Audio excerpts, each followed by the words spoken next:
इन videos में हम संस्कृत के कुछ इम्पोर्टेंट टॉपिक्स जो हैं वो पढ़ रहे हैं। आज की वीडियो में हम पढ़ेंगे कारक। तो अगर अभी तक आपने हमारा चैनल सब्सक्राइब नहीं किया है, चैनल सब्सक्राइब करें। नया चैनल है संस्कृति संस्कृत सरिता। इस पे हमने संस्कृत के बहुत इंपॉर्टेंट टॉपिक्स को बहुत सरलता से बताने की कोशिश की है। तो चलिए शुरू करते हैं। कारक। कारक में क्रिया धातु होता है और नूल प्रत्यय होता है कारक शब्द में। अगर कोई पूछे आपसे कि बताओ कारक शब्द की व्युत्पत्ति, तो क्रिया धातु प्लस नूल प्रत्यय। परिभाषा, क्रियाजनकत्वम कारकत्वम, क्रिया करोति इति कारकम। ठीक है, ये इसकी परिभाषा होगी।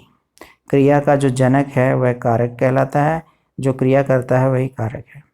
तो ये परिभाषा है। वाक्यों में जिन जिन शब्दों का क्रिया के साथ सीधा संपर्क रहता है उसे कारक कहते हैं। वाक्यों में जिन जिन शब्दों का क्रिया के साथ सीधा संपर्क रहता है उसे कारक कहते हैं। तो जैसे देखो, कक्षाया अध्यापका शिवः, दशरथस्य पुत्र राम। अब देखेंगे आप यहाँ पर कारक में लिखे हैं कर्ता, कर्म, करण, संप्रदान, अपादान, अधिकरण। तो विभक्ति होती है कर्ता के लिए प्रथमा, कर्म के लिए द्वितीय, करण के लिए तृतीय, संप्रदान के लिए चतुर्थी, अपादान के लिए पंचमी और अधिकरण के लिए सप्तमी। और कारक के चिन्ह जो हैं वो हिंदी में यहाँ पर दिए जा रहे हैं, ने, को, से, के, से और में, पर। इनको आप इस तरह से भी बोलते होंगे, अपनी क्लास में पढ़ा होगा आपने। कर्ता ने, कर्म को, करण से, संप्रदान के लिए, अपादान से, अधिकरण में, पर। लेकिन आप यहाँ देख रहे हैं कि संबंध नहीं है, तो संबंध को कारक नहीं माना गया है। संबंध में षष्ठी विभक्ति शेषार्थ अर्थ में होती है, अर्थात यहाँ पर कोई भी कारक नहीं होता, वहाँ पर षष्ठी संबंध कारक होता है। ठीक है। उदाहरण, दशरथस्य पुत्रः रामः, दशरथ का पुत्र राम है। कक्षाया अध्यापका शिवः, कक्षा का अध्यापक शिव है। तो अब हम बात करते हैं, थोड़ी डिटेल में पढ़ेंगे हम लोग। जो प्रथमा विभक्ति कर्ता कारक है उसको समझते हैं। इसमें कुछ इम्पोर्टेंट चीज़ें हैं, कुछ इम्पोर्टेंट सूत्र हैं।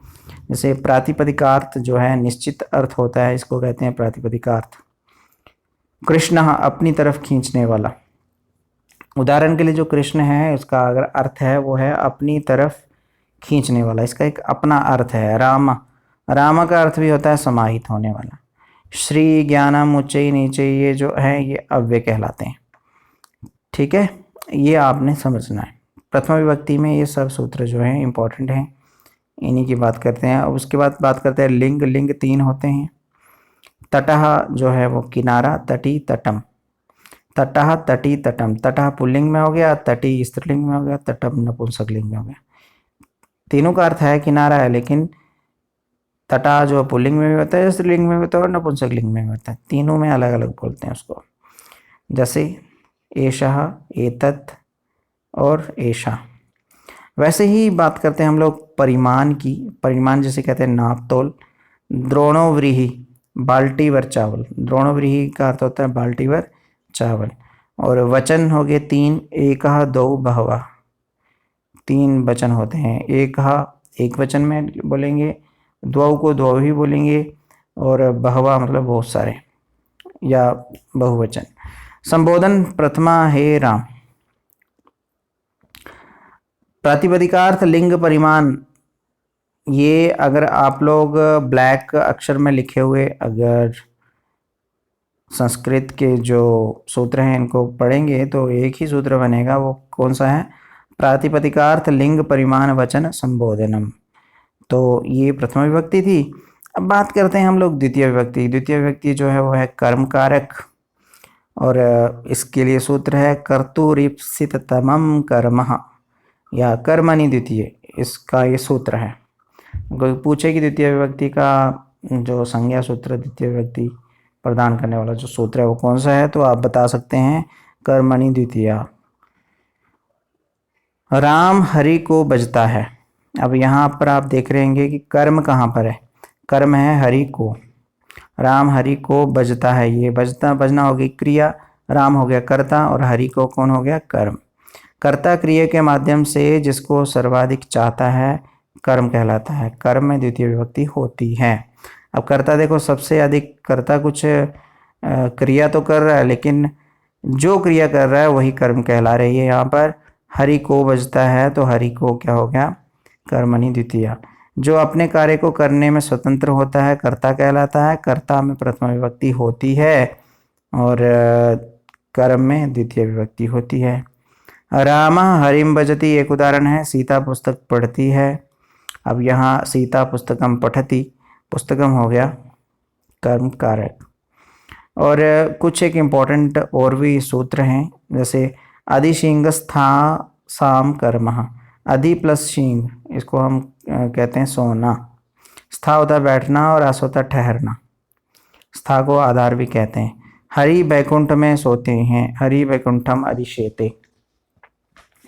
ठीक है, अधिशिंग और स्था और अस इनके योग में यहाँ पर ये प्रत्यय जो हैं वो लगे होते हैं, वहाँ पर भी द्वितीय विभक्ति होती है। कहाँ कहाँ? सोना बैठना और ठहरना के अर्थ में भी द्वितीय विभक्ति होती है। बेहिचक आप कह सकते हैं कि यहाँ पर द्वितीय विभक्ति है। मोहनः ग्रामे अधितिष्ठति इत्यस्मिन् वाक्यम शुद्ध कुरु। मोहनः ग्रामे अधितिष्ठति, ठीक है, इस वाक्य को आपने शुद्ध करना है। तो शुद्ध करके हम क्या करेंगे, ग्रामे जो है यहाँ सप्तमी विभक्ति दिखाई दे रही है, यहाँ सीधी बात है ग्रामम जो है द्वितीय विभक्ति होगी, तो हम यहाँ ग्रामम को ही टिक करेंगे, क्योंकि अधि हमने अभी ऊपर पढ़ा, अधि जो है वो द्वितीय विभक्ति में ही होता है। उसके बाद हम बात करते हैं, यहाँ एक नोट दिया है, अभितः दोनों ओर, परितः चारों ओर, समया निक्षा समीप में, दिक धिक्कार प्रति की ओर, उभयतः दोनों ओर आदि के साथ द्वितीय विभक्ति का प्रयोग होता है। इस तरह से कहते हैं अभितः परितः समया निक्षा दिक प्रति उभयतः, इनके योग में द्वितीय विभक्ति का प्रयोग होता है। ग्रामम भविता नदी अस्ति, उद्यानम निक्षा विद्यालय अस्ति, दिक दुर्जनम मोहनापनम प्रति गच्छति। ये द्वितीय विभक्ति के कुछ, इनको हम उपपद विभक्ति इसलिए कहते हैं क्योंकि यहाँ पर थोड़े जो हैं कुछ अन्य अर्थों में द्वितीय विभक्ति होती है। अब एक और सूत्र है, उपान वद्यांग वसः, उप प्लस अनु प्लस अधि और आंग, वस धातु है और आधार, इसमें कर्म में द्वितीय विभक्ति होती है। ठीक है, इसमें भी कर्म होता है। मुनि पर्वत पर रहते हैं, मुनि पर्वतम अनुवसति, अनु उपसर्ग है ना, अधि उपसर्ग है, आंग उपसर्ग है और वस जो है ये धातु है। इनके योग में यहाँ पर ये होंगे, वहाँ पर भी द्वितीय विभक्ति होगी। गुरु गुरुकुले अधिवसति, शुद्ध गुरु, गुरु गुरुकुलम, कुलम मतलब द्वितीय विभक्ति है, बाकी यहाँ सप्तमी में लिख दिया उन्होंने गुरुकुले, क्योंकि वस के प्रयोग में भी द्वितीय विभक्ति होती है। फिर उसके बाद आ गया सेना कटकम, छावनी, कटकम कहते हैं छावनी को, आवसति। अकथितम च, अकथितम च ये भी एक सूत्र है, इन्वर्टेड कॉमास में इसलिए लिखा हुआ है। अपादान आदि कारकों के द्वारा विशेषित कारक की कर्म संज्ञा होती है, ये द्विकर्मक सूत्र माना जाता है। अकथितम च, इसको द्विकर्मक सूत्र भी कहते हैं। इसमें 16 धातुओं का प्रयोग होता है, मुख्य कर्म, प्रधान कर्म, गौण कर्म और अप्रधान कर्म। जैसे राम बलि से पृथ्वी मांगता है, राम बलि से पृथ्वी मांगता है। अब राम जो है ये करता है, बलि से हो गया, ये गौण कर्म है। अब गौण मतलब जो दिख नहीं रहा है ना, ऐसा इमेजिनरी कोई वर्क है। पृथ्वी जो है ये प्रधान कर्म है और मांगता है ये होगी क्रिया। ठीक है, आप देख रहे होंगे मुख्य कर्म, प्रधान कर्म, गौण कर्म और अप्रधान कर्म, इनके योग में कौन सी विभक्ति? द्वितीय विभक्ति होती है। जैसे रामः बलिम वसुधाम याचते, कर्ता हो गया राम, बलि होगी गौण, वसुधाम होगी प्रधान और याचते हो गया धातु। रमा गाय से दुग्ध दुहती है, रमा गाम दोग्धि पयः, कर्ता हो गया रमा, गौण कर्म हो गया गाम, दोग्धि हो गया धातु और पयः हो गया प्रधान कर्म। अब हम बात करते हैं तृतीय विभक्ति की। इसमें हम तृतीय विभक्ति के बारे में जानेंगे। साधकतमम करणम, कर्तृकरणयोस् तृतीया, ये दो सूत्र हैं जो प्रधान सूत्र हैं तृतीय विभक्ति के, आपको दोनों आने चाहिए। क्रिया की सिद्धि में जो अत्यंत सहायक होता है, जो साधक का काम करता है, उसे करण कहते हैं। करण में तृतीय विभक्ति होती है। ठीक है, जैसे यहाँ उदाहरण दिया जा रहा है, रमा कलम से पत्र लिखती है, तो रमा कौन होगी? कर्ता, कलम हो गया करण। ठीक है, करण से जिसे हम कहते हैं वो वाला करण, और पत्र हो गया कर्म और लिखती है क्या हो गया क्रिया। रमा कलमेन पत्रम लिखती, ये इसकी संस्कृत थी। मोहन गांव को बस से जाता है, अब बस जो है यहाँ पर करण है, ठीक है। मोहनः ग्रामम बस यानेन गच्छति, कर्ता हो गया मोहन, ग्राम हो गया कर्म और बस यानेन हो गया करण और गच्छति हो गया धातु। फिर उसके बाद एक और सूत्र है सा युक्ते प्रदाने। सह होता है सात, जिसको हम साकम सार्धम समम सात के योग में अप्रदान करण तृतीया होता है।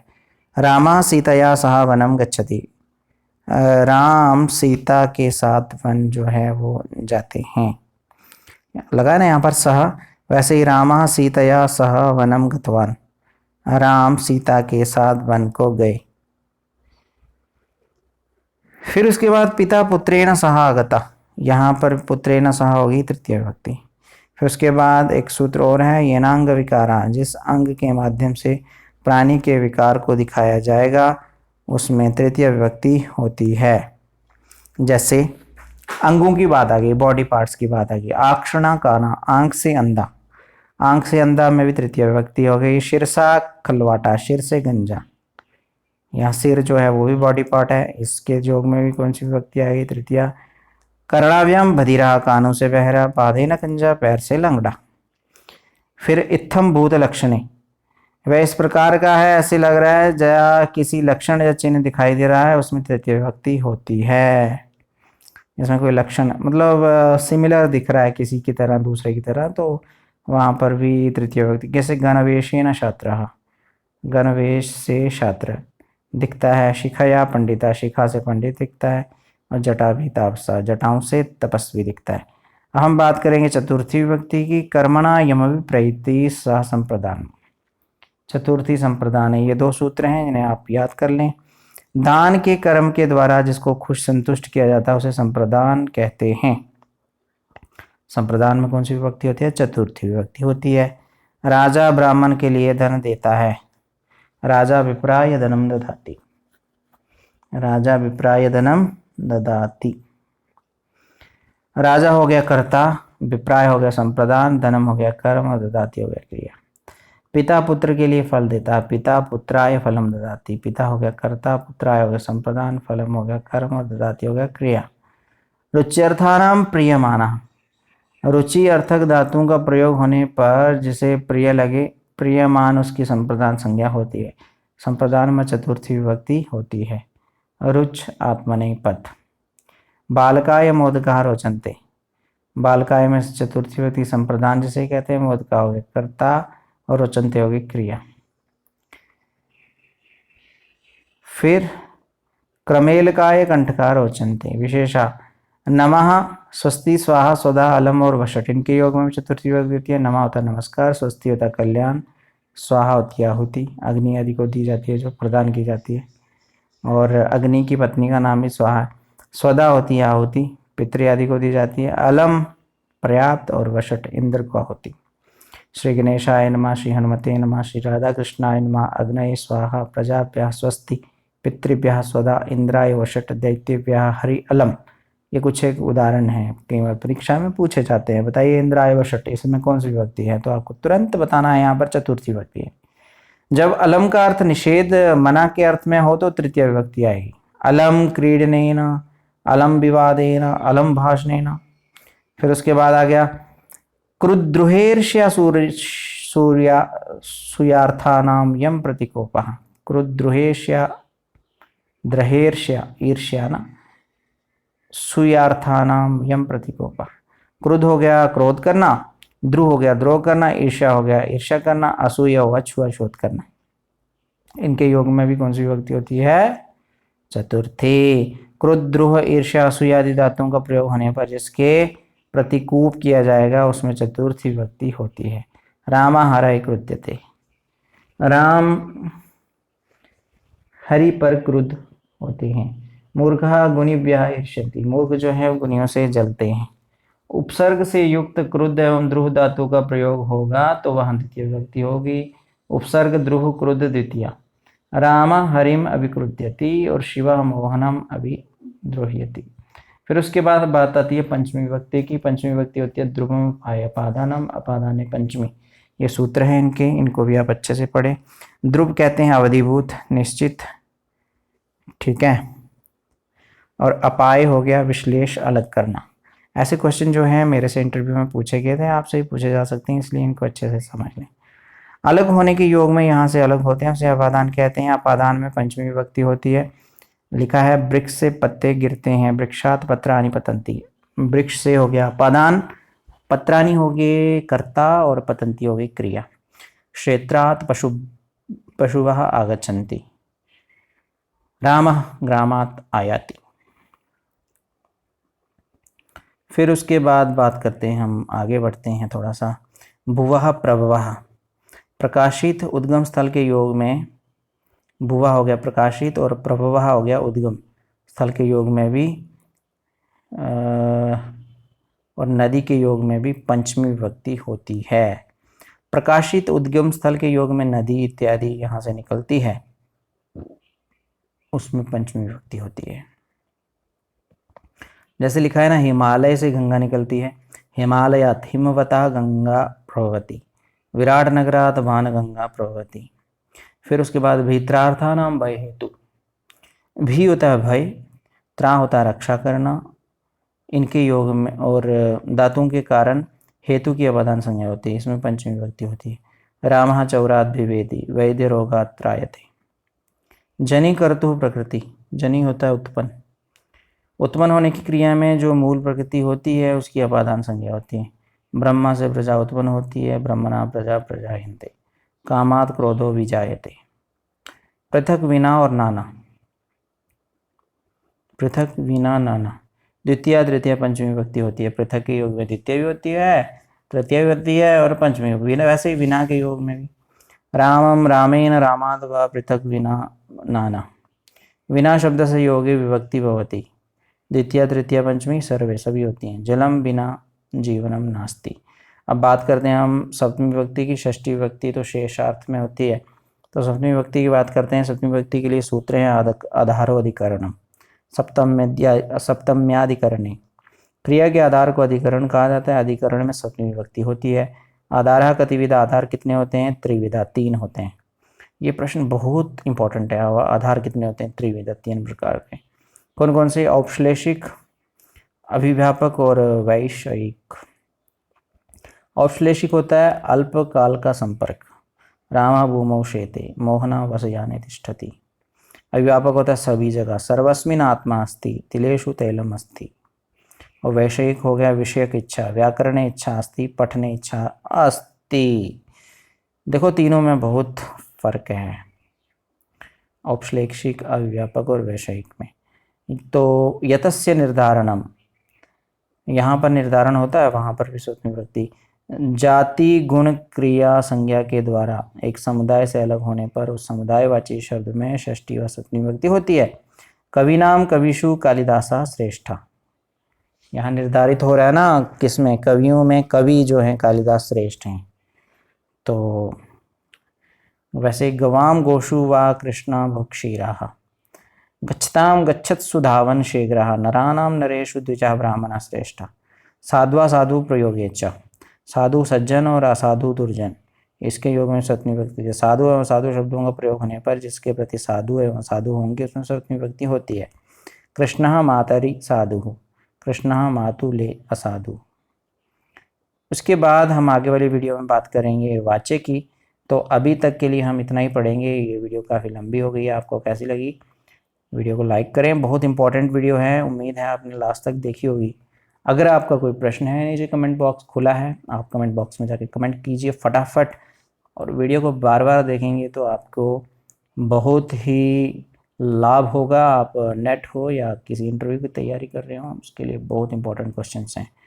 उम्मीद है आप जुड़े रहेंगे, सब्सक्राइब करेंगे चैनल को। हमें अनुमति दीजिए। बाय बाय, धन्यवाद।